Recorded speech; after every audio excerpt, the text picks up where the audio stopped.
Halo, assalamualaikum teman-teman. Jadi kembali lagi bersama saya Bagus Wirayuda pada video pembahasan apa itu struktur chart dalam pengembangan sistem informasi. Nah, sebelum membahas lebih detail, saya terangkan sedikit dulu kalau struktur chart itu sebuah metode pengembangan perangkat lunak yang digunakan untuk menggambarkan struktur dan aliran kontrol dalam sebuah program. Nah, struktur chart membantu mengembangkan perangkat lunak memahami bagaimana program dijalankan dan bagaimana kontrolnya, data mengalir seperti itu. Nah, jadi sederhananya chart itu apa? Struktur chart itu dia itu akan menampilkan bagaimana sebuah proses dari sistem itu akan berjalan. Kalau kita analogikan secara sederhana, di dalam buku tutorial masak misalnya, teman-teman itu akan sudah tahu apa-apa saja alat yang akan digunakan, kemudian bagaimana cara memasaknya, kemudian apa-apa yang perlu dicampurkan seperti itu. Nah, struktur chart itu dia sederhananya seperti itu. Jadi ketika kita ingin membangun sebuah program misalnya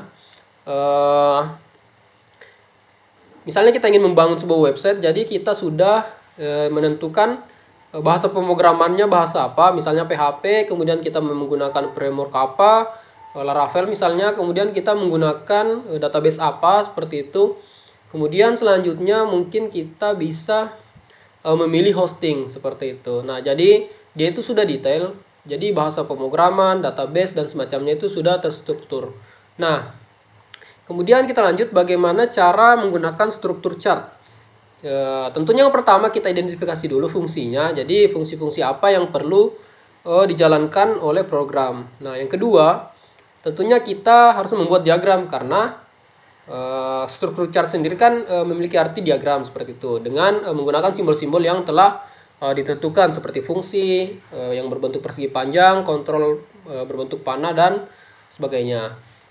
Kemudian yang ketiga kita menentukan aliran kontrolnya. Jadi antara fungsi-fungsi dan komponen program lainnya itu kita tentukan terlebih dahulu.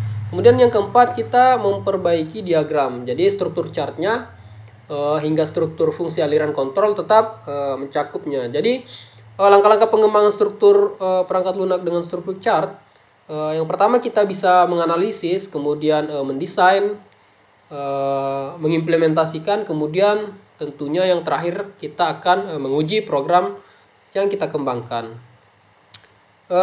Selanjutnya mungkin apa sih kelebihan dari struktur chart ini? Kelebihannya mungkin mudah dipahami karena gampang dibaca bahkan bagi pengguna yang tidak memiliki latar belakang teknis. Kemudian mengurangi kompleksitas. Selanjutnya mungkin meningkatkan efisiensi karena sederhana. Namun kekurangannya mungkin bisa lebih cocok digunakan untuk program yang sederhana karena akan terlalu banyak chart atau akan terlalu banyak detail jika digunakan di program yang kompleks. Nah, yang kedua mungkin tidak adanya penanganan kesalahan atau error handling. Nah, dengan menggunakan struktur chart ini, pengembangan perangkat lunak dapat memahami bagaimana program dijalankan dan bagaimana data mengalir antara komponen dan sistem seperti itu. Nah, mungkin itu saja yang bisa saya jelaskan pada struktur chart ini. Sampai jumpa di video selanjutnya.